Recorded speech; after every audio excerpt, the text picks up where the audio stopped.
Father God, we pause and we thank you for the blessings you've showered upon Wells County, and we're mindful of those that carry a badge and uniform. Keep us safe. We pray you would watch over them. We're thankful for our graduates of the county. We pray for their direction and wisdom as they go to school or into the trades. We pray you their protection here in the next few weeks upon graduation. We're thankful for everything you've given to us, and we ask today for wisdom and direction as we make these decisions for our constituents. We pray for godly wisdom that we would do that which is right in your sight. So add to this prayer, we ask it all in the name of Christ. Amen. I pledge allegiance to the flag of the United States of America and to the republic for which it stands, one nation, under God, indivisible, with liberty and justice for all.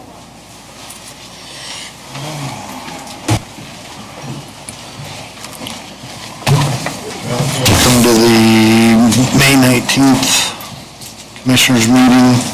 You have the agenda and the meeting notes from last time in front of you. Can I get a motion to approve unless there's changes or alterations? Make motion to approve the minutes as presented. Second. All in favor? Aye. 3-0. We had payroll of $305, $314.14, and claims of $419,614.54. Can I get a motion to approve? Motion to accept the financials. Second. All in favor? Aye. 3-0. Sheriff, you're up.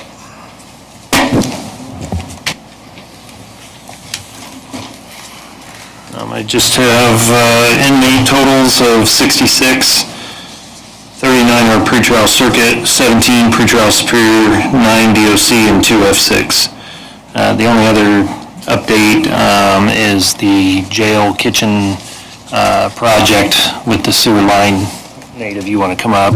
Nate put out bids on that project with the information from Solis O'Brien. We put out a total of three bids. There was 2 no bids, and we did receive 1 bid. I think there's probably still some questions. I know in discussions with Commissioner Stringer, there's some discussions on maybe the scope of the work versus... And the replacement, right? They want to replace with cast iron again, so I think we call that group and bring them in and just get some clarification. And then my question was, knowing that the electrical is under there and galvanized, is it in the same condition? We don't know. Should we take a look and see and do it one time and maybe excavate the entire floor? Might take a scope change, but excavate and do it right, and we're done with Schedule 40 or Schedule 80 PVC versus going back in with the same stuff that just failed, so. So I'm not sure if that requires new bids or... So I think if we're changing the scope of work, I mean, are you wanting to have a discussion with the person, the only one that submitted the bid, and kind of ask some of these questions and get clarification on whether or not they feel that's a better idea to approach it that way? Yeah, I just don't want to be coming back to this in 5 years and saying, hey, we should have done this, so. Agreed. It might be more, but, you know, and we haven't even looked at the electrical, but we know it's in galvanized, so it's going to be in the same shape. And we know that even the drain pipe wasn't set at the right slope, so it's holding water and gas, which is the reason it failed. So instead of just going in and putting a Band-Aid on it, let's at least get their recommendations. Exactly. I would get their recommendation and have them just report back, and then we can, if you think the scope changes drastically, that we have to rebid it, or if not, we can So move my forward. gut feeling is, just given where the one bid came in at, that if we change the scope by that much, I would... Do we know why the other 2 didn't respond? They responded with, we're not interested. Yeah, one didn't have... The non-response? Yeah. They didn't really say, but the one was pretty much upfront that they weren't really going to be interested. The other one, they asked some questions and kind of strung along there till the end and gave notice like a couple days before the bids were due that they weren't going to bid. But I think that one they did clarify. I believe they said that it was, they just kind of had a full schedule and they weren't really interested in taking on additional work of this nature. Okay. Let's talk to the party who provided the response first. Yeah. and see what their answer is based upon their Okay. own response or. So we'll bring our concerns to them on those, and then we'll report back to you at the next meeting. What would they do if it's theirs? What's that? I would ask them, if this were your jail, what would you do to repair this? Okay. Yeah, I agree. For the money we put into it for the renovation and all that stuff is good. This is, I don't think we Band-Aid this at all. Yeah, don't readdress it in 5 years. Yeah. So, agreed. I have addressed the issue of doing meals off-site if we have to, like we did with the renovation, and I got kind of preliminary okay from the church we use that's got a full kitchen that we used during the renovation. So I contacted them today by phone, and they just said, whatever you need, we'll be willing to help out again, so. And there was no cost to us at that. They provided that to us. It's just to let us use their facility, All right. so. Nice, thank you. So no issues there, but we'll keep you up to date. That's all I got. Thanks. Thank you. Thanks, Steve. Yep. You're up next anyway. Right. Good job. Don't even have to move.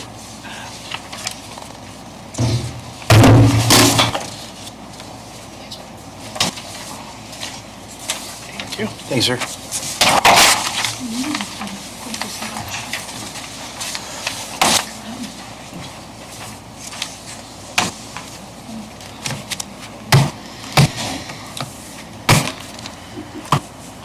All right, brief update on the Meridian Road CCMG. NDOT has cut a PO as of last week and notified us that we should see funds within about a month.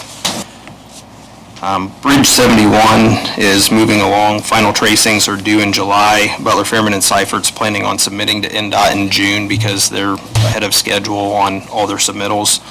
I did include a title sheet for signatures if you guys have a copy of that. It's the same thing that we signed for Bridge 54, I think last meeting or the meeting before. It's just the title block that goes on the title sheet for the plan set. So if I could get your guys' signature today, I'll get that back to them. Do we need a motion for that? Make a motion for the title block on Bridge 71, correct? Yes. Second that motion. All in favor? Aye. 3-0.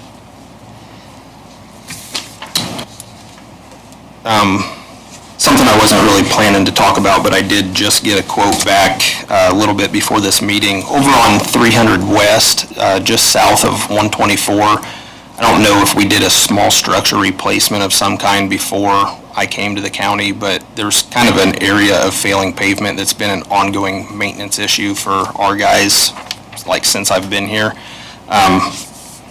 I reached out to EMB because they have the NDOT contract on State Road 124 where they're going to be doing patching and stuff, and I thought we might be able to get some price favorability, having them, while they've got crews in the area, maybe some equipment mobilized, if they could just jump a half-mile south and tackle that.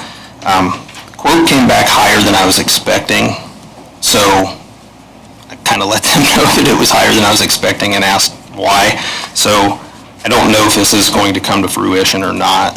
Kind of depends on their answer back to me, but it's something I'd like to get done. We have a hot mix asphalt line item in our budget where we would typically subcontract someone like EMB or Wayne Asphalt, Brooks, to do spot paving where we've done structure replacements around the county. So just kind of tackling it in that fashion. I met up at the development in Ossian again last week with Biggs and Geiger and Miller Surveying. We talked some more about Dyer and the Dyer and McNeil tie-ins. Jeff, I think it still looks basically like what we talked about when we met up there.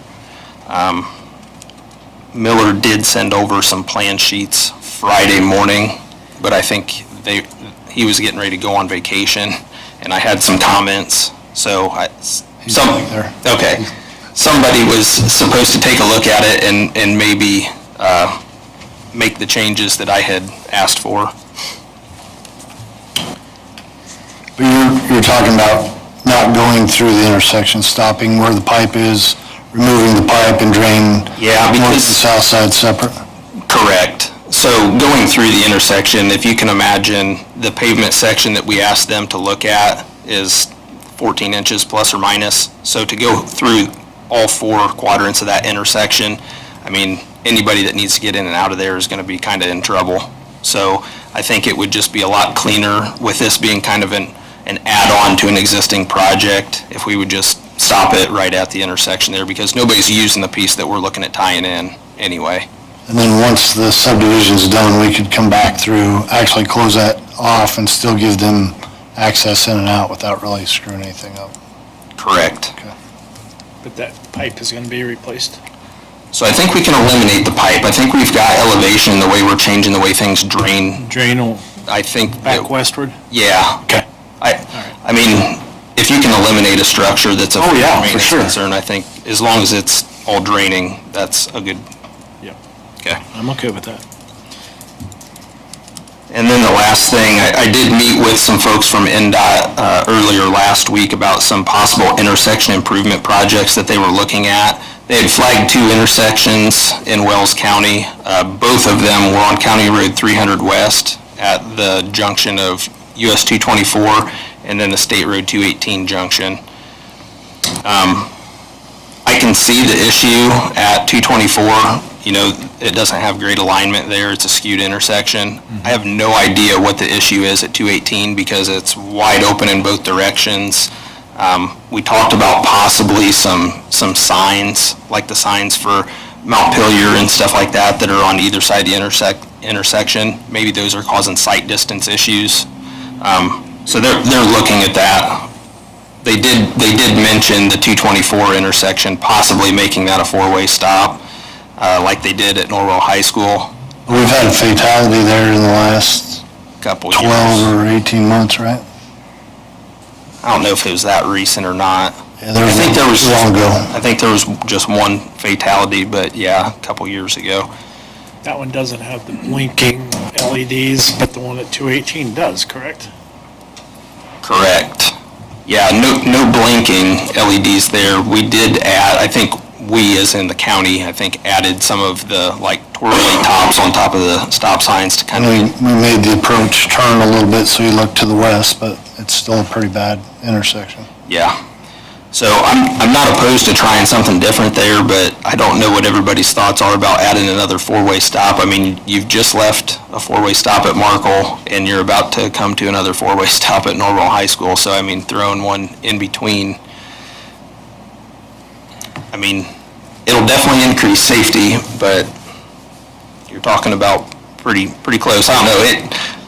I let them know that I didn't think everybody was going to be real happy about having that many 4-way stops. Bam, bam, bam, right after one another, but Not a fan. not a fan. I would say the line of sight is that woods to the west. Yeah, because there's a curve to the west. Use back south. Yeah, I think that line of sight needs to be adjusted maybe a little bit. Just my thought. I'd have to investigate it further. I don't think it's anything coming real soon. It's just they've flagged those intersections because of the number of accidents that they see there. So it was kind of a preliminary go out, walk the site, look at it type of deal. So they invited locals to those intersection improvement talks. And that's all I've got for this week. Okay. Thanks, sir. We Thanks for that. easement or right of way. At 800 South McMillan property, I'd ask the Board of Commissioners to approve and execute that. Make a motion to accept that easement right away. Second. All in favor? Aye. 3-0. I was gonna bring you guys up next, but we got a big enough room that it'll be at the end. Go ahead, Joe.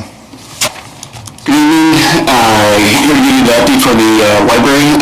Winter time frame is actually fairly active for what we've got going on. The 2 big main items we have here. We went through our winter reading program, which you can see in the handout that we did there of kind of how that broke out. Now, we did have 894 registrants for this, so it was very active within the community. You can see the breakdown there too for the adults and teens and kids. 421,000 pages, 79,000 pages, and 170,000 pages respectively.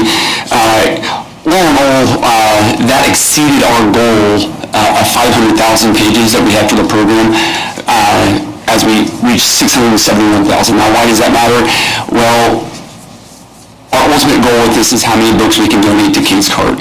And so the more we can exceed that goal, the better. So with the 500,000, that put us at about 125 books to be able to donate. And now they're still kind of working that out a little bit, but we're over 150 books that we're able to donate. So it was a very positive engagement that we had, and that ran through the month of February.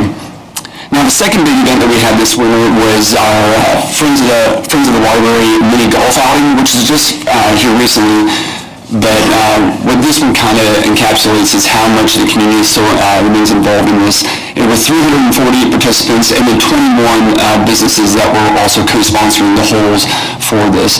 Now, this one is also so much bigger for us as an organization because it helps the Friends of the Library, which funds our programming outside of, it's all separate. So seeing this one event, raising $2,716 just in our one-day event was a huge event for us in what we were able to do.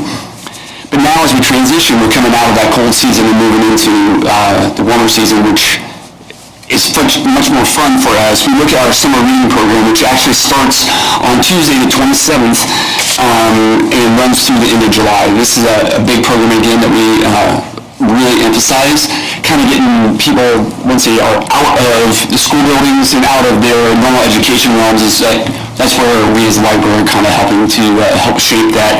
Now, the prizes there is kind of our incentives with this. Adults, we give them some chamber buck cards and some pizza, but then if you look at our winter program, our teens is where we're kind of fall behind. Yes, it is the smallest demographic, but it's also the lowest. So we maybe incentivize it a little bit more with that prize, with a $100 Amazon gift card to kind of change that key part there. And again, the participants have the ability to donate to Kate's Cart as well.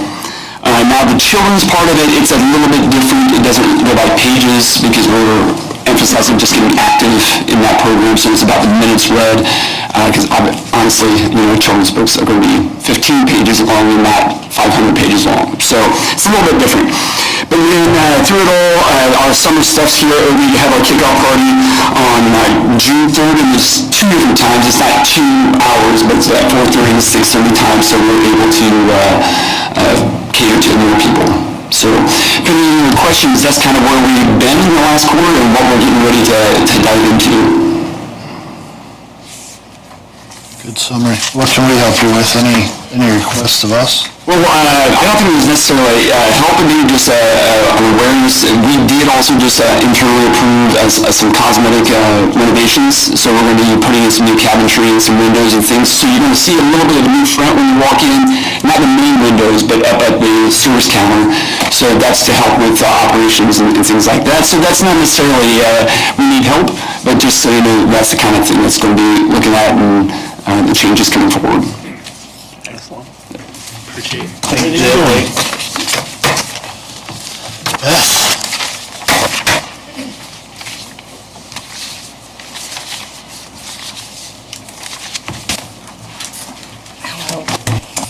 I am just coming to just bring you an update of what our election board had adopted at our last meeting.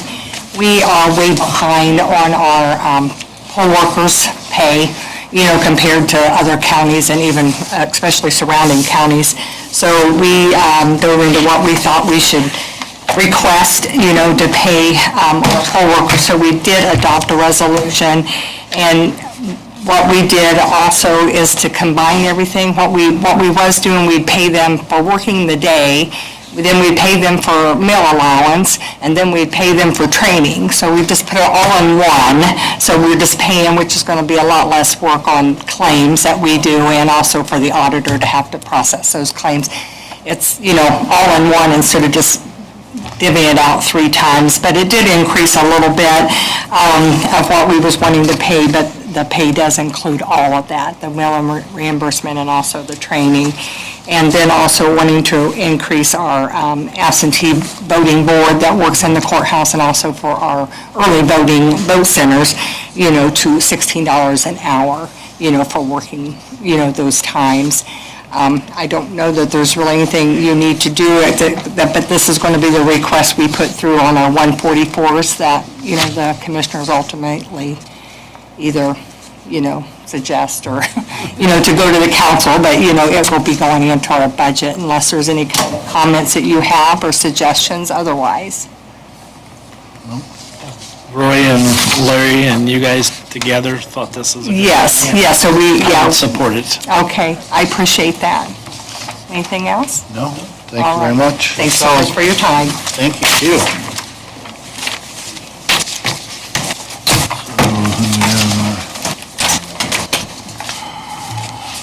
RSD.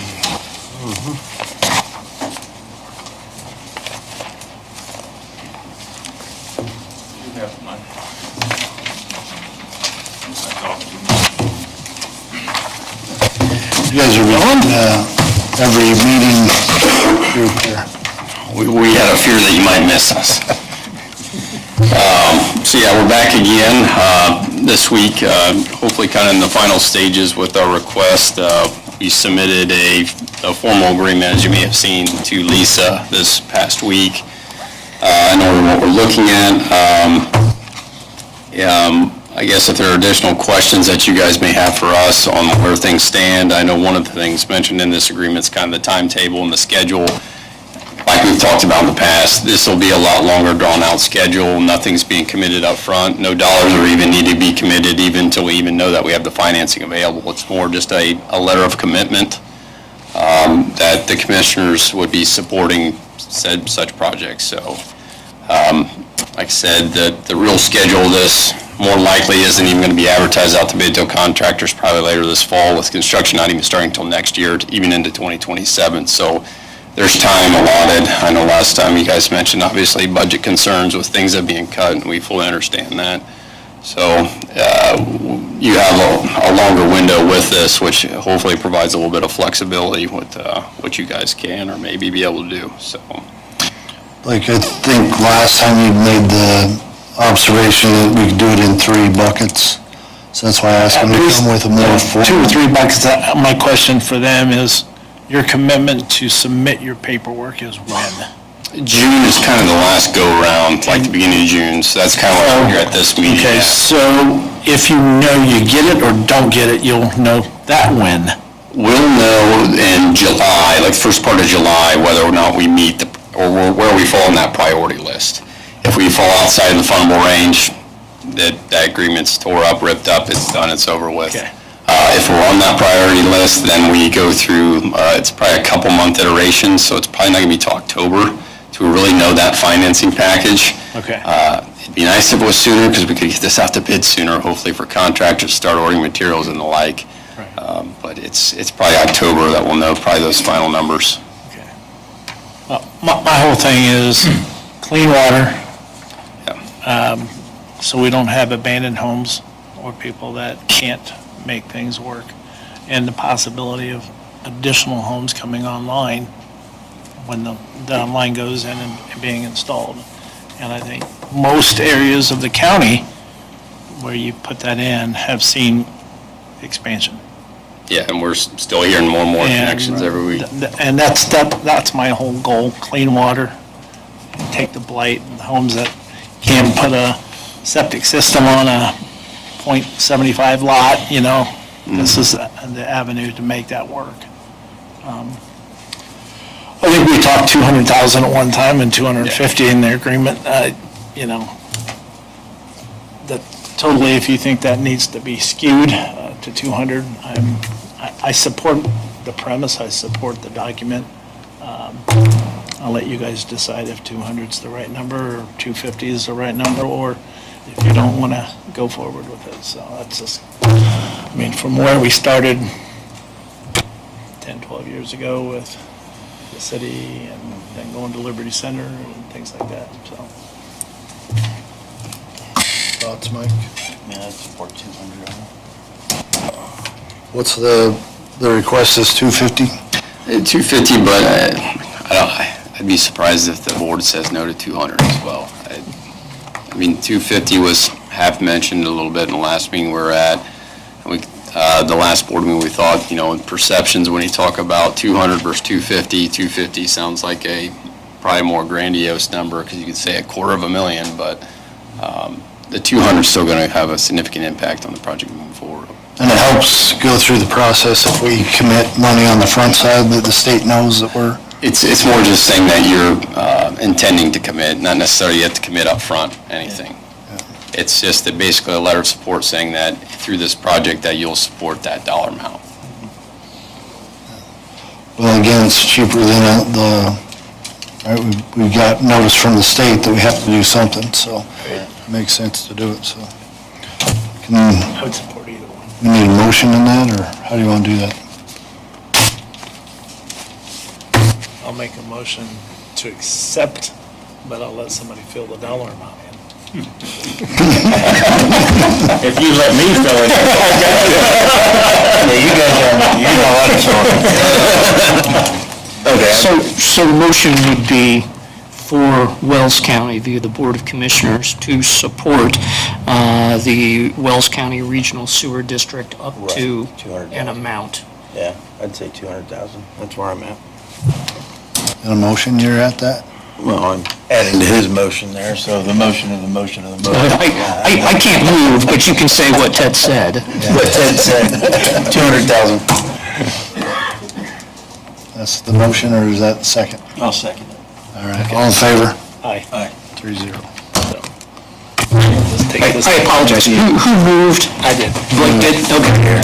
Yeah. We confirm the amount of 200, so we'll just Yes. change that dollar amount to 200. Thank you very much. Thank you. Thanks. Terry? How are you?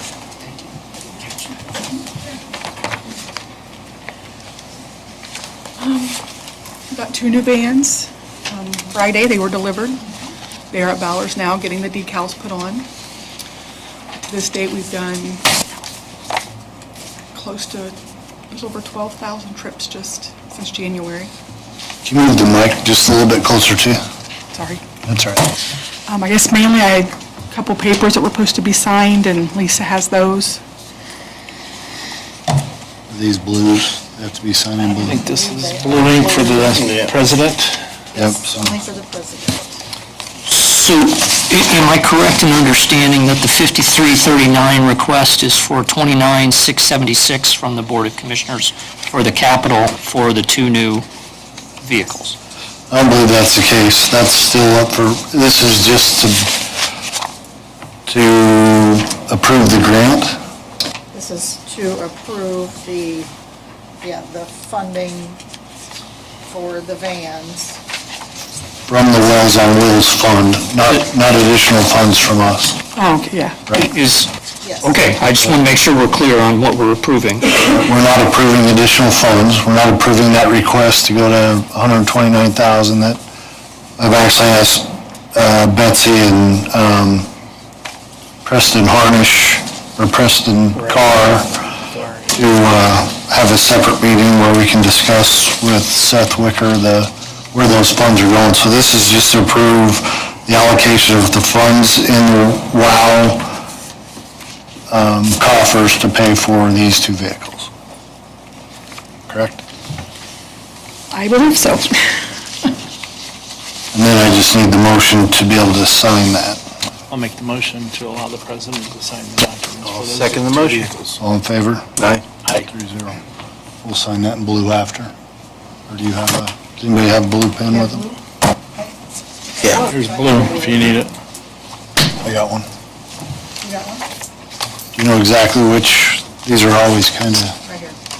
We need to sign those 2 and those 2, and then we can give one each. You have blue? here? No, where it's highlighted.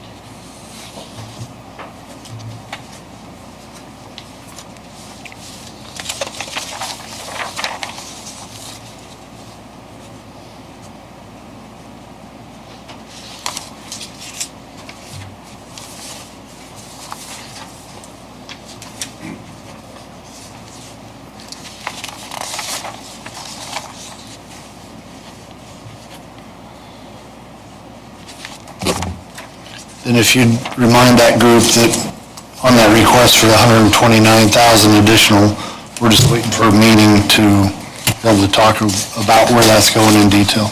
I will let her know. Thank you. Thank you. Thank you. Okay. Michael?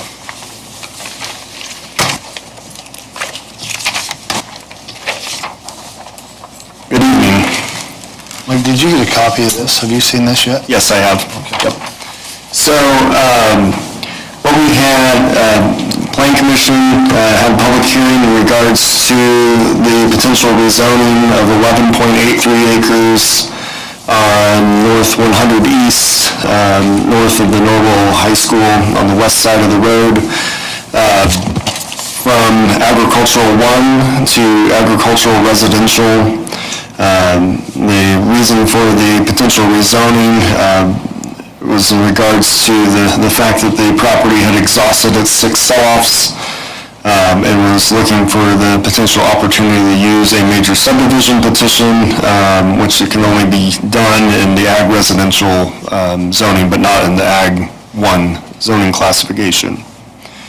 So in that process, the Plan Commission heard multiple motions, some to approve, one to deny, or some to give a do pass recommendation, some to give a do not pass recommendation.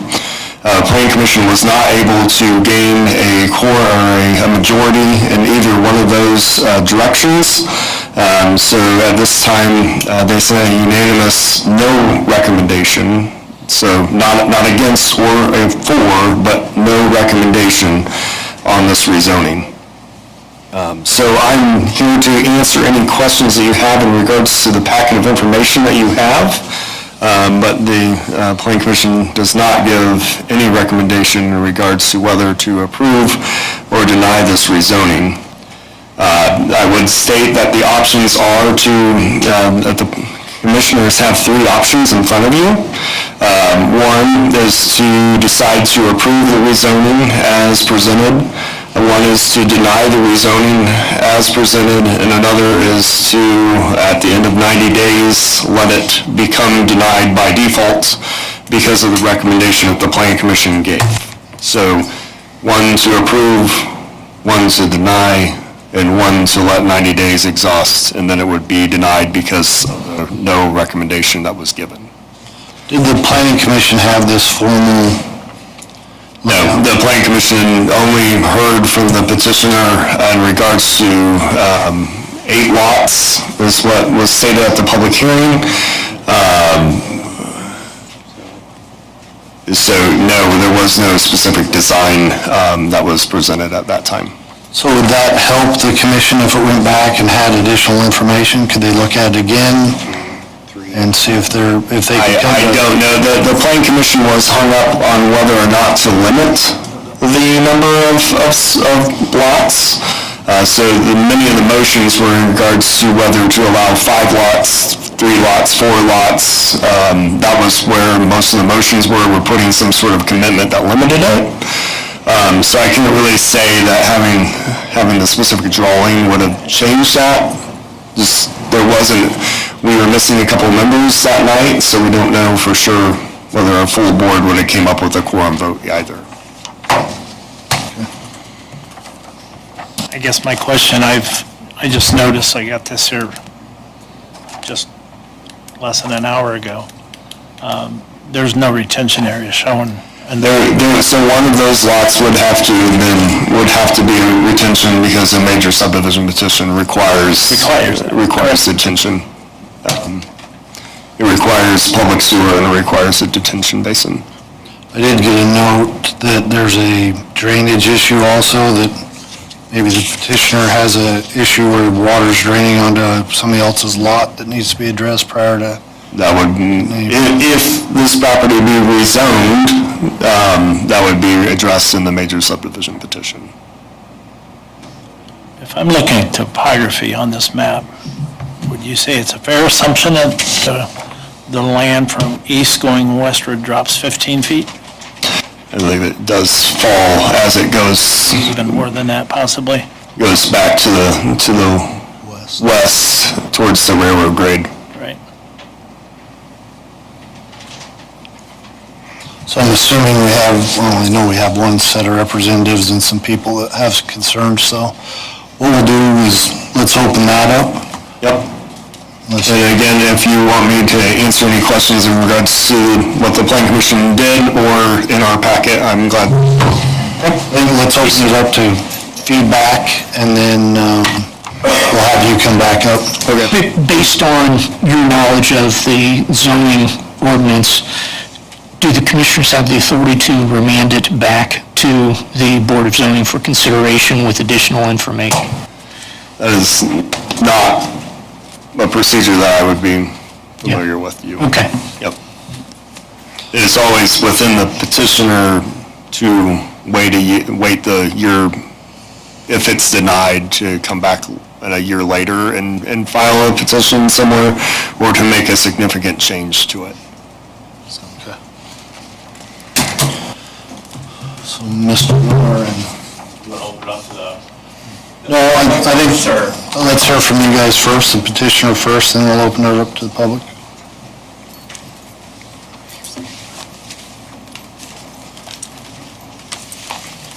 Yeah, we need you to obviously state your name since you're the petitioner and who you're representing, and Brent, who you're Brent representing. Miller, MLS Engineering. David Rockle. If you can write your name and contact information there. So kind of like Mike had, suggested or mentioned, this is a rezoning part, so a lot of these, the more details would come in that next phase. These are we're looking at 8 new lots, so with this existing house, there's a total of 9 is what we're showing. So if things were rezoned, we would do that detention calculation, find out where we're going to put that. You are correct, it does drop about 15 feet from east to west, so there'd be most likely something in that southwest corner detaining water. Planned is to have wells on each site. Did contact a local well driller just to say, hey, is there going to be any issues having 8 more wells out here? And the verbal was, that's not going to be any problems. There's sewer along the road, The sewer runs down 100. 100. Is it on the north, or east or west side of the road? It's on the other. East side. East side, so you would need a highway cut permit, or bore it. The drive's going to be private, going back, so I think that's one of the benefits of this layout is we're not asking for 8 new driveway cuts onto the road. It's 1, and that'll be fed off of that. Individual pumps that pump back to the main. Yeah. So, I think a lot of those details would be in that next step, He doesn't want to go to the expense of having us all engineered if the zoning would be denied, But if things were granted, then that he would, hire us to put those details and then go through the different department heads for their approvals.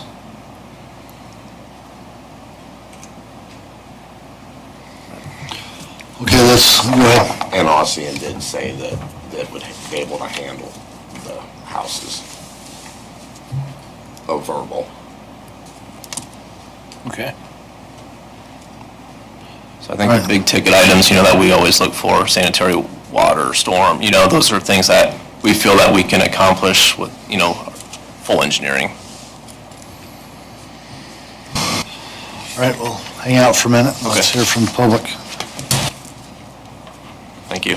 Thanks. So we'll open it up to the public. You have 3 minutes. Make sure when you come up, you state your name, then fill out your contact information on that paper. So if you want to come up, come up.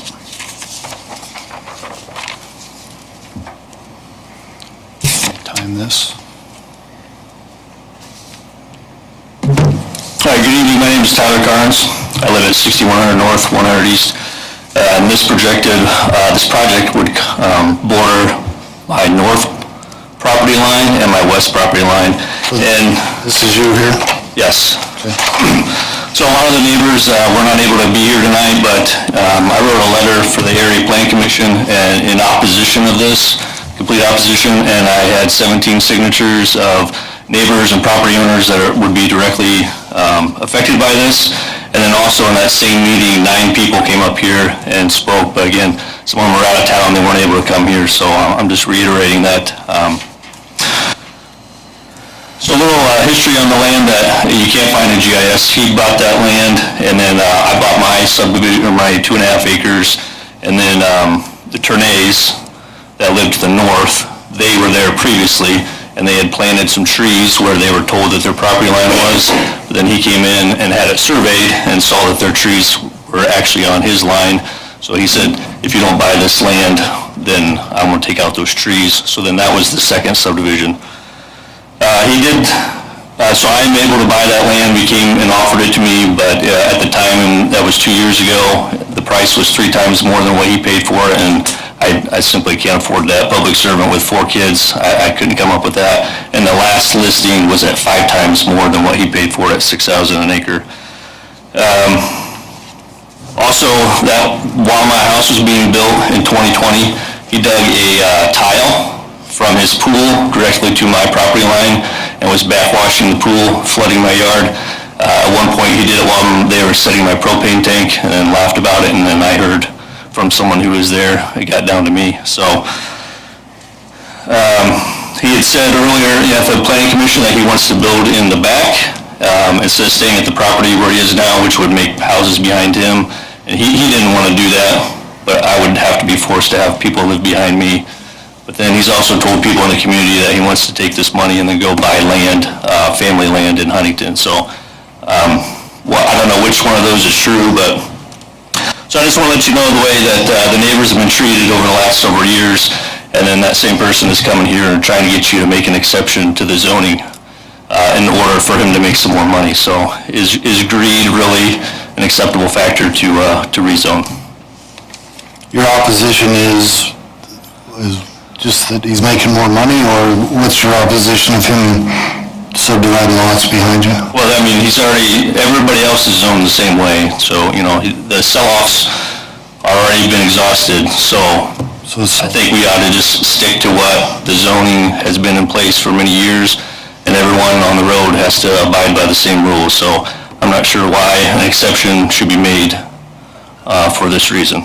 Okay. Thank you. Thanks. Thank you.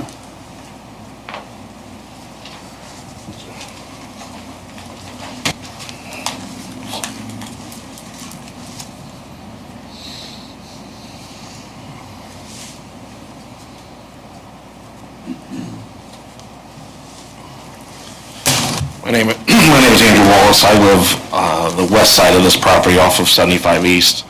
Kind of catty corner backs up to my property.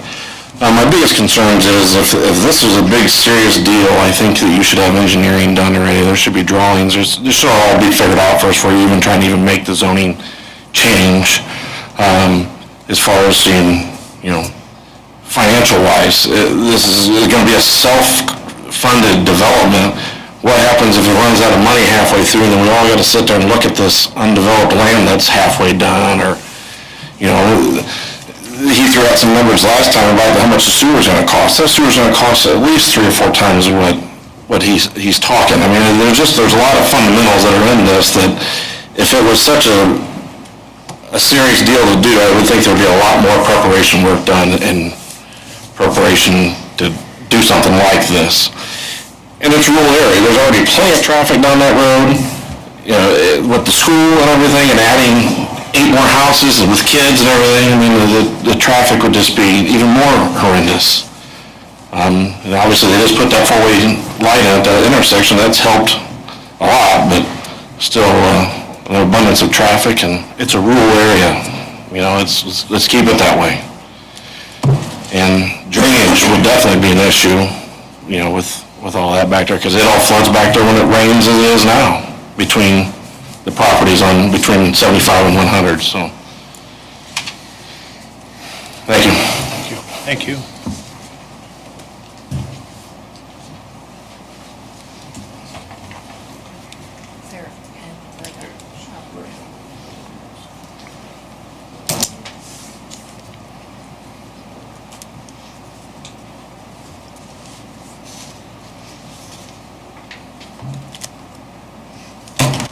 My name is Courtney Springer. I live on 75 East. The potential build would pretty much be right in my backyard. My husband and I have lived in Wells County for a little over 12 years. My husband is a Wells County native. We knew that this is where we wanted to raise our children. We knew we wanted land. We knew we wanted a quiet place to be able to raise our family. We both work hard. My husband is also a city servant. He's been a police officer for almost 25 years, and we like the quiet of our area. I understand that it is Mr. Runkle's land and he should be able to do what he wants, but I think that it needs to be within reason. Build a barn, build something, but not develop an area that has never been developed. And I know that he spoke at the last meeting that he had support of all of his neighbors, but I don't ever remember a knock on my door asking me how I felt about this, or my husband asking how we felt about this. It would be really disheartening to look out my kitchen window and have to see 8 other houses and not see nothing like we have been seeing. So I just would repeat what Tyler stated, that, he's out of splits. Why should he be treated any different than anybody else that owns land that is zoned this particular way? Thank you for your time. Thank you.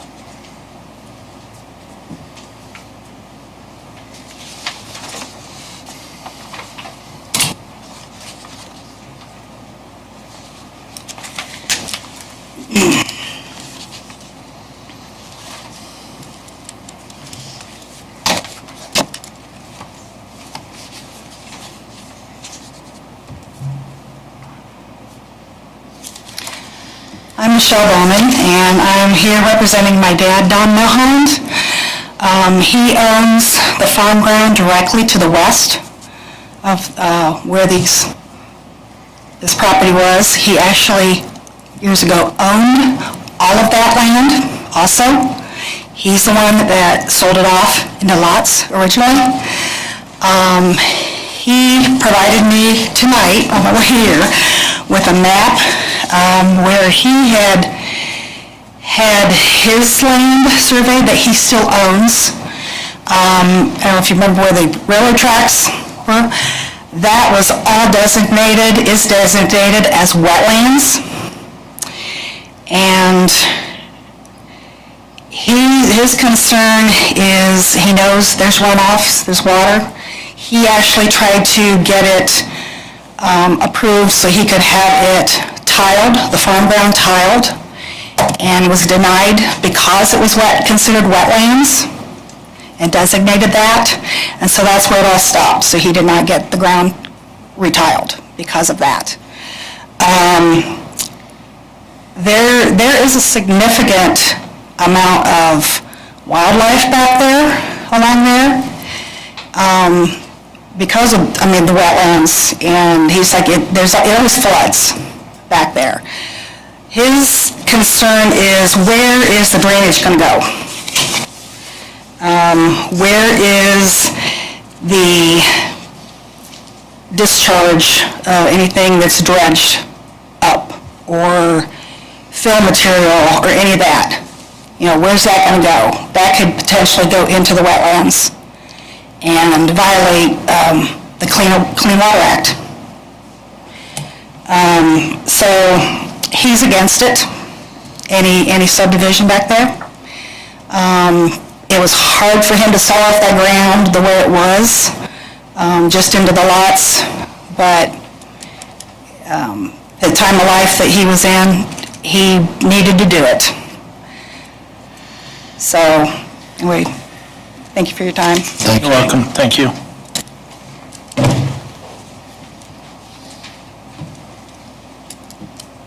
Anybody else? All right, Mike, I got some questions for you.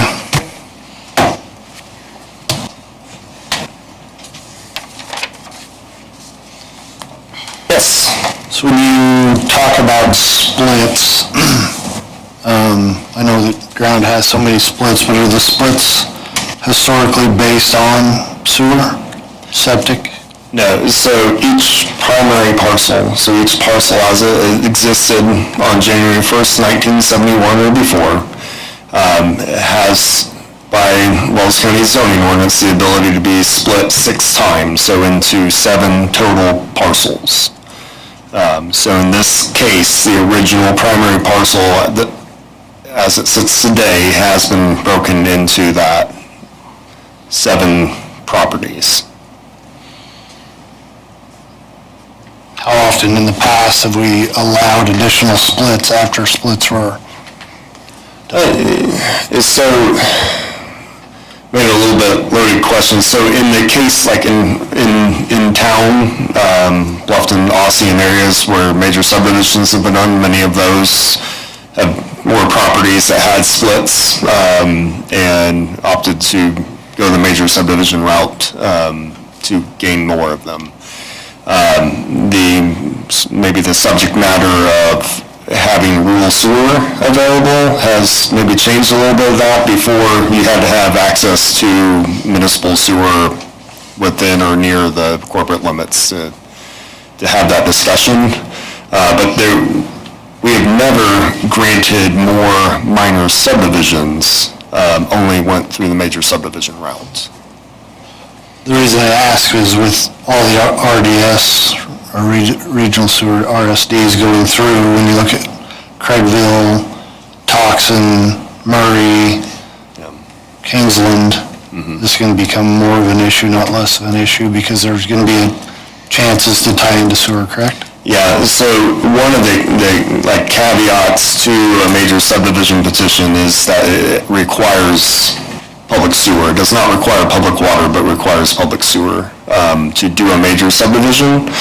And the other part is that it requires an upzoning to either ag residential or suburban 1 or one of the residential classifications. When was the last split on this made? I believe it was the house and the first gentleman that spoke was the last sell-off on this property. Because that sewer's been in there since the high school went in, correct? It was ran to the high school. I don't know if it was installed when it was built, though. I'm not sure on the timing. It's been in there for quite a while. Yeah. In the 90s, I think. So when Mr. Carr's house was built, that was technically the last allowable split. That was the last property to come off of, that was number 6.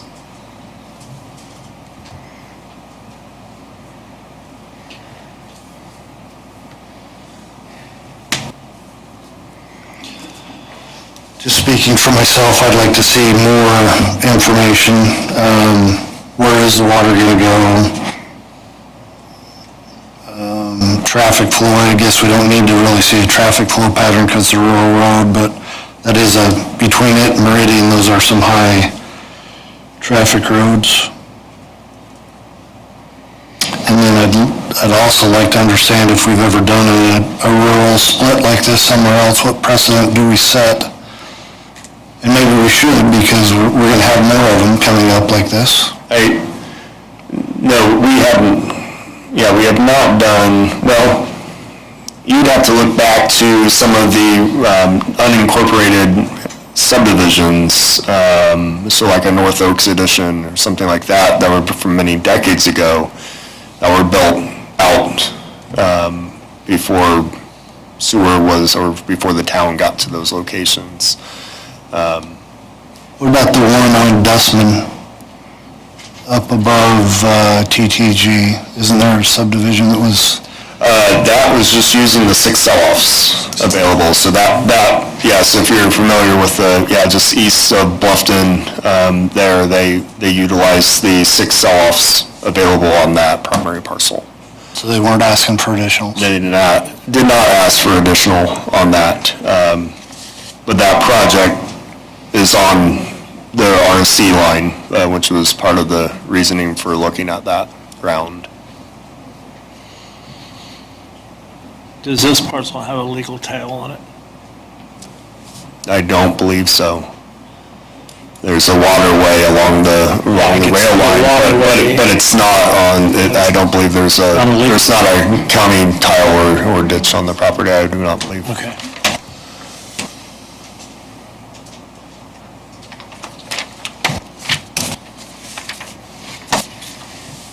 I'd like to revisit it in the second meeting in June if we could. Get some more information. Yeah. Okay. If you need anything specific from us, please let us know. Okay? I think any additional design or whatever that you could bring, but I'm with Ted. I'd like to see if we can get more information. I wouldn't be opposed pushing this back to APC, getting some more time, getting some more info, if that's a course we can take. Just seems like there wasn't enough information or enough attendees to the meeting to make a solid. It is not traditional in a rezoning to have full design plans. So it is more traditional to have a rezoning request based on whether or not the land use is proper, and then to follow that up with the plans. So not something that we normally do. Some projects do come together because they're almost happening congruently, as far like a fast timeline, but in this case, most rezonings are done with just conceptual information. Okay. And we do, at the plan commission level, we do look at all the potential uses, not just the one that maybe they might be saying. So like in industrial rezoning, you might be looking at, they might be doing a warehouse, but we would look at, all the potential I-1 zoning uses on that property when rezoning it. So we try not to really look super focused at a site, but, yep. If this were to be rezoned, Yep. there are no current plans to establish a subdivision, and that would have to go back before the... Yes, that would be there would be a public hearing for the major subdivision petition where those things would be worked out. The one thing I would state, and the Plan Commission did have this discussions with some of the motions that were made were in the regards of setting a commitment. So the commissioners, as you have the ability to set a commitment that that you could only do a certain amount of lots, or that if there's something out there that you want to make sure that is followed in the design or held up to, that you have that ability in the approval of a rezoning. If you go with the denial route, then obviously you don't need to do that. But that is a tool if you're interested. This does have a drainage, Griffin drainage. I don't know, but it's turned off. What? The drainage. Yeah, so this water body would go to the Griffin ditch, open ditch. It's in that watershed. Which is just down on, Yeah, it runs on the south side of, But it's turned off, there's no collection on it, right? yep. oh, there is no collection on it? No, it's turned off. That just means they've had substantial funds, and Yeah. then they can just turn it right back on. Correct. It's a tough one because it's, it's personal property. You want to, I definitely don't like telling people what they can and can't do. I don't want somebody to tell me what I can and can't do, but that's why we have a number of splits on there too, is that you live within your splits, so. I need some more time to think about it. I you think going to that's do it what, the first meeting or second meeting in June? Or do you, I think the second one is... that way you can have your meeting? This, and- well, I don't think the Plan Commission's not going to revisit it. Okay. So it would be, we would just, so the second meeting in June. second meeting in June, that way we can spend some time, because I did get a text from the surveyor with some questions, so I think we need to dig into some more details about what's going on first. We're simply on the 90-day timeline now. That is correct. For the Board of Commissioners to act. Yep. Based upon the inaction of in this particular vote. Yep. Okay. Very good. Second meeting in June, All right, thank you. We'll be here. Thanks, Mike. Thanks, Mike. Right. Monthly reports, other business. Contract for cemetery restoration. I don't know if anybody's here from the cemetery board. The cemetery board had come to the Board of Commissioners a number of times asking for approval of a contract with a company called Bell Ringers for restoration of certain county-owned cemeteries. The information provided was a good bid, but it wasn't in the form of a contract, so our firm put together a proposed contract that would account for all the terms and conditions for Bell Ringers and protect the county by virtue of our standard terms and conditions. So we have that before us. I had emailed this last week to Chris. I haven't heard back from Chris, and that's okay.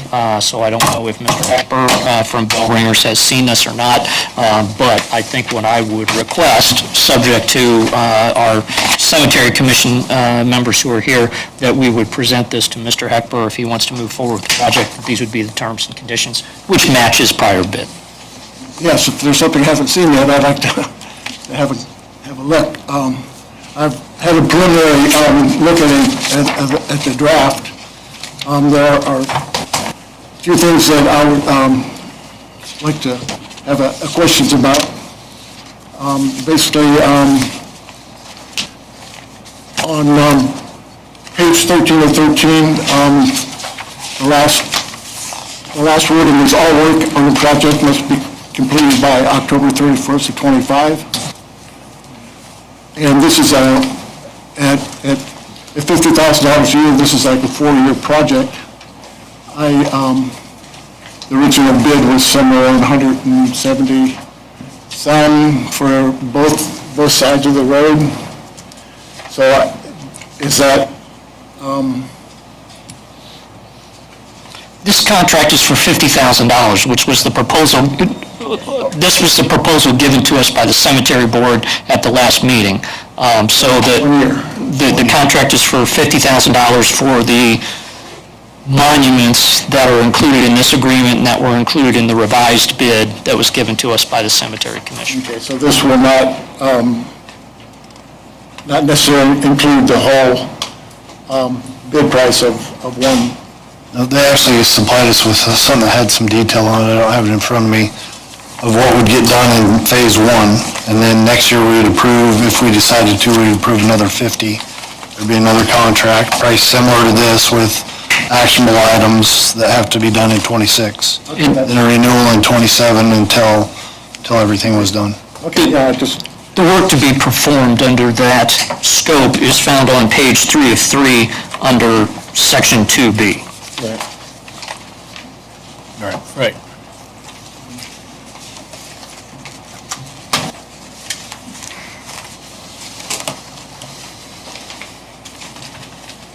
okay, had one more question on page 5 of 13.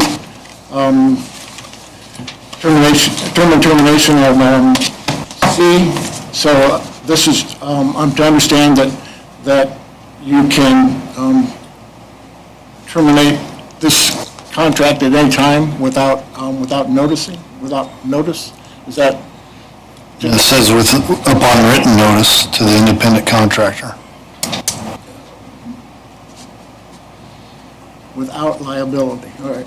Yeah, I'm not a, Obviously, to the extent you had performed work, we would have an obligation to pay you for the work that had been previously performed.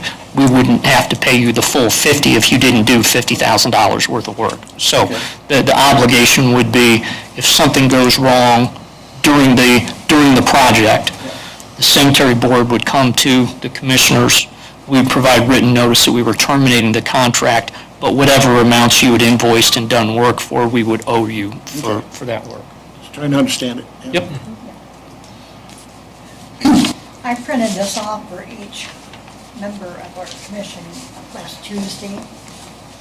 I guess they all agree. I haven't heard anything differently. So Ted, are we looking for a motion here we would sign it, and it's upon them to agree to the terms after that? Yeah, we can approve the form of the contract, we can have Mr. Heckber and his company then sign it, and we can sign it because we've already approved the form of the agreement. Any other questions on this form? I don't have any. No, just it's got your signature, not us too. Correct. We just had it for the president of the Board of Well, Commissioners. I'd make a motion to accept the contract as written, and then also give authorization to the president to sign on our behalf. In favor? Aye. 3-0. So we'll get you a copy of it. Yeah. All right. I'll,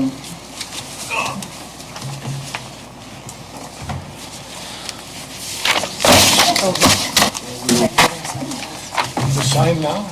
He's gonna have to sign it. He's the president. Well, we could have Mr. Heckler sign it first. and Right. The president can sign it after Mr. Exactly. Heckler's. Yeah, so what they want you to do is review it, make sure you're good with it, you sign it. I've read that.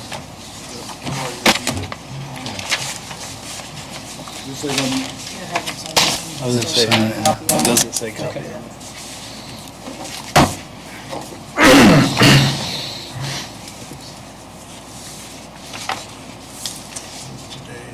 19th. It's just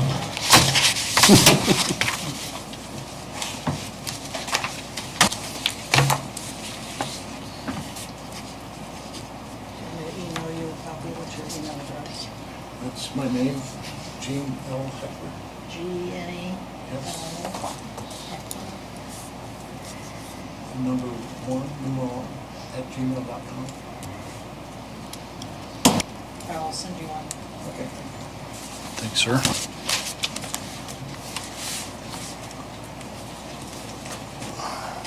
Anything else? Holly, you have anything? Commissioners? No, sir. No? Anything from the group? No? All right, take a motion to adjourn. So moved. Second.